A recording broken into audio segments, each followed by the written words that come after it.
Alright, welcome back to Nick Lenz's Comic Corner, Classic Less Known Classic. This is episode number 26, 22, and Doubleshot number 2516. Mostly put we have a couple things going on here with this one. First, we're discussing the first 14 issues of Justice International Volume 2 along with its 2 annuals. Now here's the thing. This book actually lasts for 18 issues under this numbering, 51, 50, 68. But I've discussed 50, 65 to 68, so don't need to discuss those.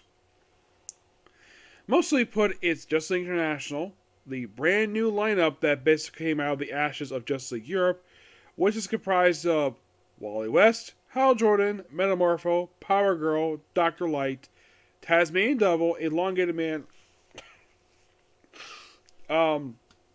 Crimson Fox, Mira, and that's it. Written by Joel Jones and Will Jacobs. They're the writers of this book. They're the writers. Ryan Reynolds in the artwork. Mostly put, it's the brand new team headquartered out of the United Kingdom.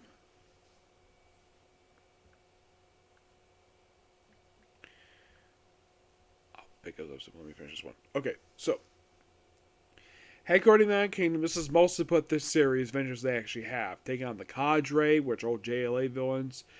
Take a group with the family. They also meet Vivian, who is the Crimson Fox's team. Basically meets her husband, who's a thief. Metamorpho gets basically like a slight upgrade. And that's like paraphrasing like a lot of this stuff that happened over the course of. They also mean Alien. Yes, an alien who becomes an ally. He also issue 57. He's there to issue 65. And his name is Gelos. That's his name.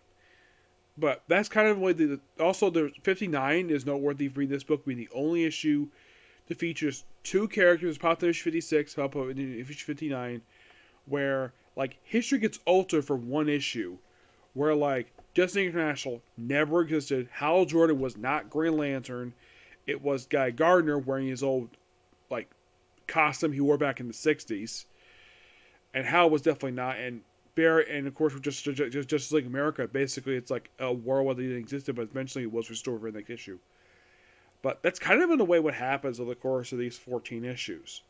There are, of course, a couple annuals to this book. Yes, the very first annual, which is actually annual 4, which this continues from the numbering of annuals from just like Europe.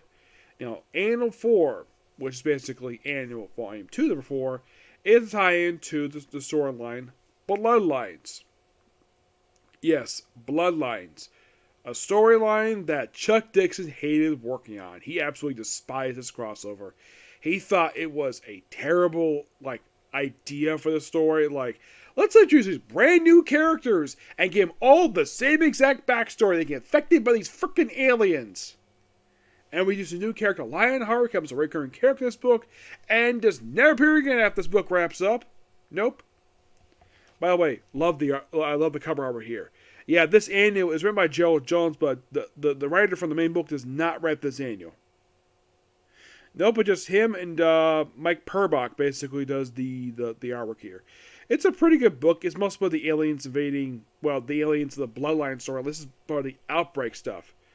That's literally what this annual is. Then moving on to annual number 2, which is basically annual 5, and the final ever annual release of the series. It is mostly put basically a Elseworld story where the International is in the future, where the team is comprised of Fire, Beast Boy, Wally West, Tasmanian Devil, and Power Girl. Oh, also, by 64, basically the new Ice, basically who's replaced Ice, the original Ice, she and B become a little bit close. Actually, that happens over in our book. I was thinking of that book. Anyways, but the end was quite interesting for what it is. It's mostly putting them operate in the future. Of course, Joe Jones is writing for this book, and the artwork is done by Kirky Osmodi, I think I pronounce it. Yes. Now, those of you curious still about Ron Randall, does he do the whole run? Does he do all the issues? Because he took over as the artist from the he'd been the artist for quite a while. Now, was he the final artist of this very book? We're about to find out. And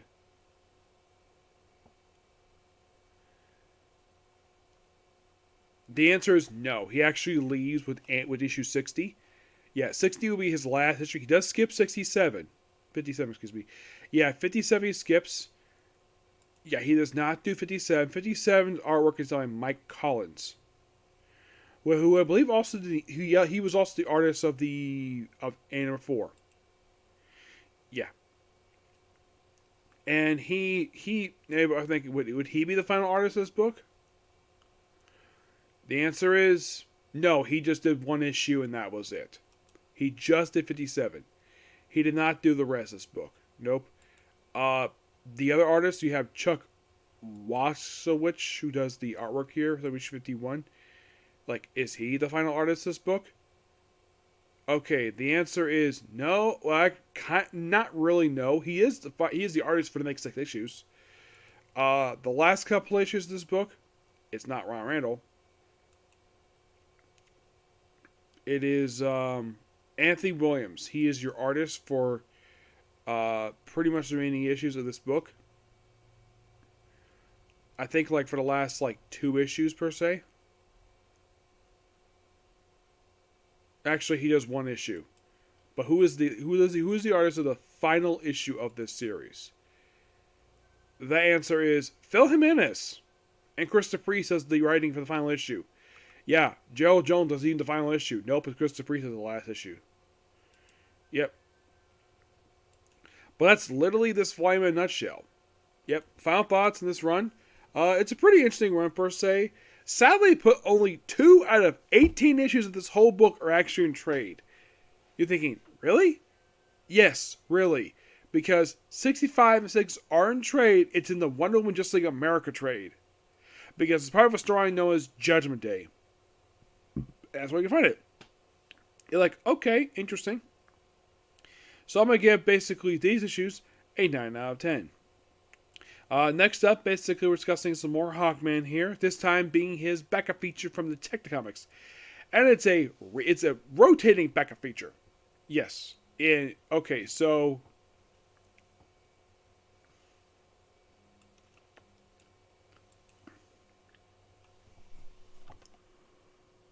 let's see.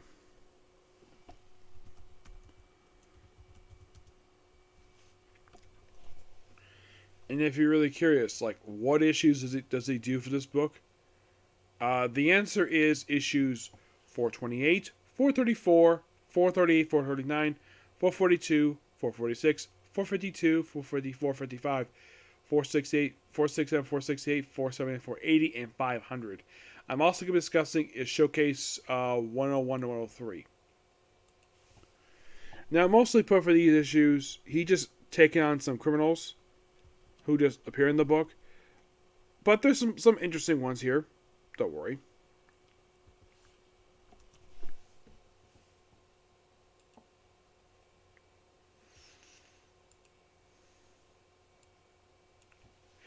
Yeah, it's mostly just him and Hawkgirl deal with various different stuff happening here.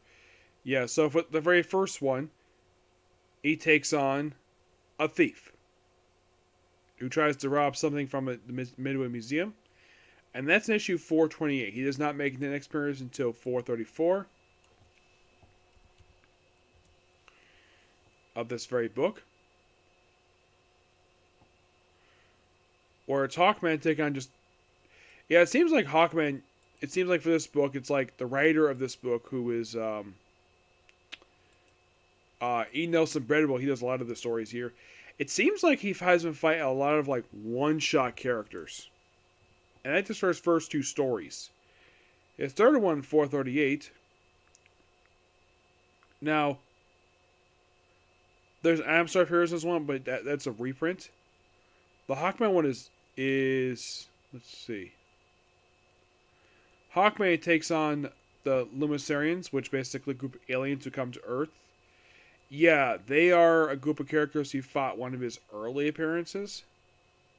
Yeah, basically this is basically a return for them. After they last appear back in their debut appearance. They're here for this 1 issue, and then they pop up for Wonder Woman. Yep. they haul for Wonder Woman. So, and then of course he appears for the next issue, 439, where it's basically them taking on the Ghost. Yep, classic Hawkman villain, the Ghost. And then moving on to 442. By the way, they're in Paris in this issue. In 442, it is take on more one-shot characters in this one. Yep. And then they next appear in 446.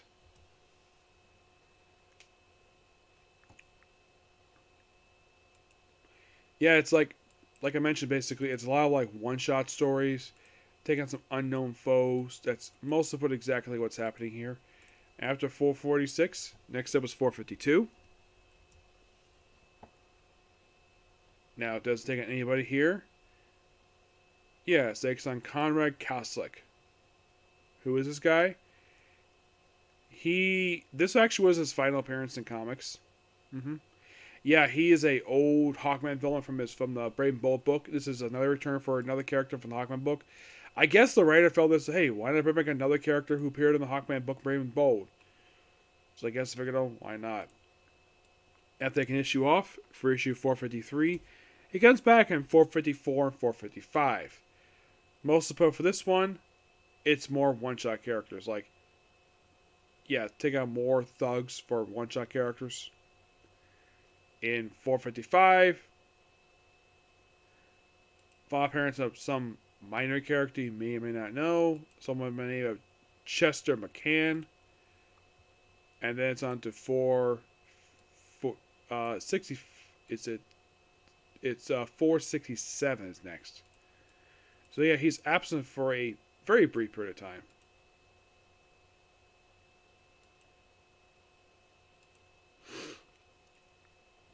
He's absent for about like a year. This is kind of in the way his stories when he wasn't appearing in Justice League. Yeah. So then, of course, in 4.6 and 4.6, this is one where he takes in the calculator.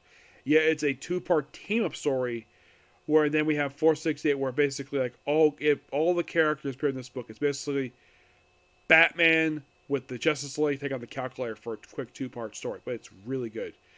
And then right afterwards, next appearance would be in 479. By the way, that's not Bob Rescos that's the writing for that one. Yeah, then 479, which has the apparent death of third Clayface in the opening story. Second story is first appearance of the Fadeaway Man. Yes. And he is a recurring character. Yes. So, does he return after this book? This will be a solo appearance for years. He would also appear in... He also made a quick guest appearance in Brave and Bold 186. Yeah, but he would actually later return Hawkman Volume 4 as like one of the main villains of that book. And you might be thinking, does Hawkman appear in the very next issue? He does. By the way, tomorrow heard that by the late Lean Wee who does that one, with Rich Buckler the artwork. 480. It is this one taking on the Pied Piper. Yep, the Pied Piper. And afterwards, he makes one more appearance in this book in issue 500. In the opening story and his own story for the book. Yeah, where it's mostly put just... Yeah, he appears in here for his one last story, where basically you have the final appearance of Professor Mark Edro, who actually apparently is the guy who brought Martian Man back on Earth. Yeah, it's mostly a flashback to that. And like, really? That's how basically Hawkman does his final appearance in this book? Yes. Yes, he does. And then we have Showcase number 101. Where, in this book, it's Hawkman and Hawkwoman team up with Adam Strange taking on the Shadow Thief. And by the way, these issues are written by Jack C. Harris with the late Al Mogrim in the artwork. Yep. We also do, it's basically kind of like a joint feature with Adam Strange and Hawkman because all take on Conjuro as well. And the feature wraps up with issue number 103, where Bob Rock, the classic Hawkman villain, who made his debut. This version, anyways, you have one in Brave Bull 34.